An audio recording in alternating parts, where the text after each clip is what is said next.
pakiusap natin sa gobyerno. Hindi lang puro figure ang sinasabi natin, ang ibinibigay natin sa ating mga kababayan o sa aming mga Pilipino. Bigyan nyo kami ng pruweba kung yung mga 9,000 na flood control projects na yan ay kung nasaan. Tayo po ay napapanood ngayon live na live sa mga Facebook at YouTube account ng SMNI at mapapanood din tayo sa www.smninews.com, www.banateros.com o website at of course mapapanood tayo sa Facebook, Banateros 2.0. At syempre, DCIR 1026 News sa YouTube at Sunshine Broadcast sa YouTube. At huwag din kakalimutan na mapapanood tayo sa rumble.com, SMNI News. At syempre sa mga partner cables, GSAT TV Channel, Channel 40. At Sky Cable, Channel 162 sa Manila. At 59 sa Baguio, Channel 10 sa Lawag. Sky Cable yan. At huwag kakalimutan na mag-subscribe at mag-follow sa mga social media accounts ng Banateros, Master Judea J. Guevara, Paring RJ, Coach Oli, Boss Dada, at syempre Banat Bay. Magandang gabi sa inyo, mga kapatid. Thanks God and Friday. Kumusta ang inyong biyernes ng gabi, mga partners? Sa ayun nga, no? Ang dami natin napapanood ng mga basura ngayon. Grabe. Isa sa mga pinoproblema ngayon, yung mga basura. Yes. Hindi lang baha ang pinoproblema ngayon, kundi pati yung basura na sobrang sandamukal. May napanood pa nga akong isang video, mga partner yung iskinita. Paglabas, puro basura, sako-sako. Ayun. Yan yung, di alam nyo, sa totoo lang, hindi naman yan natin kailangan isisi din sa gobyerno. Ang kailangan sisihin din dyan ay yung mga, yung mga kababayan din natin na burara. Burara kung saan-saan nila tinatapon yung kanilang mga basura. May kilala ako niyan kapitbahay ko. Shoutout sa'yo, ha? Walang pangalanan. Kasi hindi may mga ganyan talagang tao. Minsan nga, ibubuhol lang, tatapon lang dyan. Tapos, ang malupit pang sakit ng mga Pilipino, pag nakakita ng isang plastic na basura dun sa isang tabi, ano nila yun? Sunod-sunod na yun. Ay ngayon, tingnan nyo, yan ang isa sa mga problema ngayon. Diyan, bukod sa tubig baha, yung basura. Tapos ang masama pa niyan, hinahayaan pa ng mga magulang, yung mga kabataan na palangoy-langoy diyan sa baha. Parang RJ. Alam mo, ang problema talaga dito, kaya nagbabaha tayo, although lagi naman nagbabaha, basura. Ang kakulangan lang siguro ng gobyerno, yung mga, alam mo yon, yung mga maisip na paraan para malesen. Gaya nitong, alam mo yung sa Japan, di ba? Kagaya sa Japan, nasanay na yung Japan na laging lumilindol.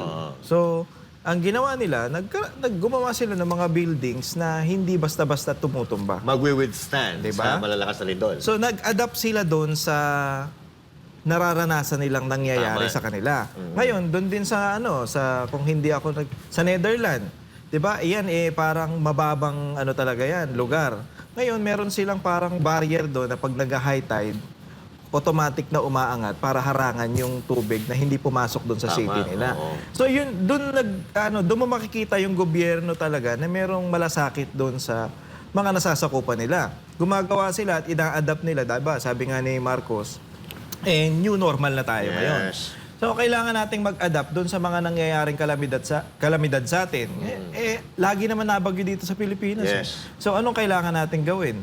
Diba? Gumawa tayo ng mga programa o mga proyekto na talagang pwedeng mailigtas o malesen yung mga problema ng mga Pilipino. Kung maaari, naiisip ko lang na pag bumaha, pwedeng umangat yung semento, di ba? Kasi may mga kababayan na tayo na gumagawa alam mo, nilalagyan nila ng mga timba o yung mga drum na plastic yung ilalim ng bahay nila.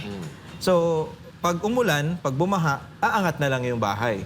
Yun yung mga, alam mo yung diskarte ng mga Pilipino na sana pwedeng gawin din o ma-adapt ng gobyerno na, ganito na tayo So, gagawa na lang tayo ng paraan para hindi na tayo mahirapan. Tama. Diba? Oo. Tama yan. Tama yung sinabi mo na ngayon, itong tinatawag na new normal, medyo napakinggan natin to, narinig natin, unang napakinggan noong nagkaroon ng pandemic. Pero tama nga naman. Kasi normal naman talaga sa Pilipinas yung bumabaha, mga partner. At sa tuwing ganitong season, asahan natin ang pagbaha. New normal, Pero dapat sana, hindi lang doon sa binabago natin yung isipan ng mga tao when it comes to new normal.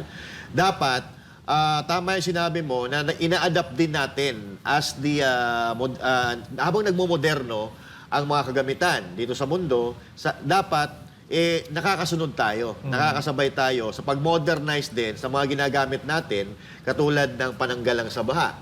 At tulad na lang halimbawa, no, kung talaga tayo ay mayroong political will, gagawa tayo ng kapamaraanan na magliligtas o magbibigay ng kagaanan sa ating mga kababayan. Katulad na lang halimbawa, no, eto nasa batas na ito batas ito na ginawa ni Senator Bongo na yung paggawa mga partners ng likasan ng mga infrastruktura na pwedeng paglipatan ng ating mga kababayang nababaha, nalilindol, nasusunugan, na ngayon parang wala pa tayong nakikita na gumagawa. So ito sana ay makakatulong doon sa mga kababayan natin na binabaha para yung mga eskwelahan hindi na nagagamit at pagkatapos ng baha, yung eskwelahan nagagamit ng mga estudyante para sa kanilang pag-aaral. Kasi ang nangyayari minsan, kapag kahit tapos na yung baha, tapos na yung bagyo, naanod ang bahay ng isang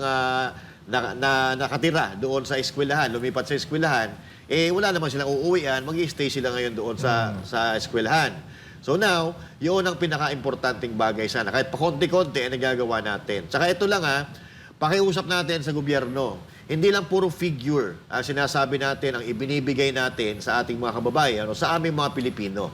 Bigyan nyo kami ng pruweba kung yung mga 9,000 na flood control projects na yan ay kung nasaan. Kasi yun ang hinahanap ng tao Wala namang problema. Naniniwala kami na may ginawa talaga na mga flood control projects.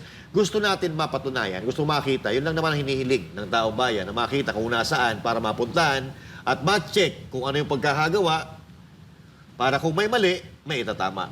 May dugtong kayo ng mga partner bago tayo lumipat sa isang topic natin. Na-overwhelm nga ni. Overwhelm nga ni. Oo, kayo naman mo.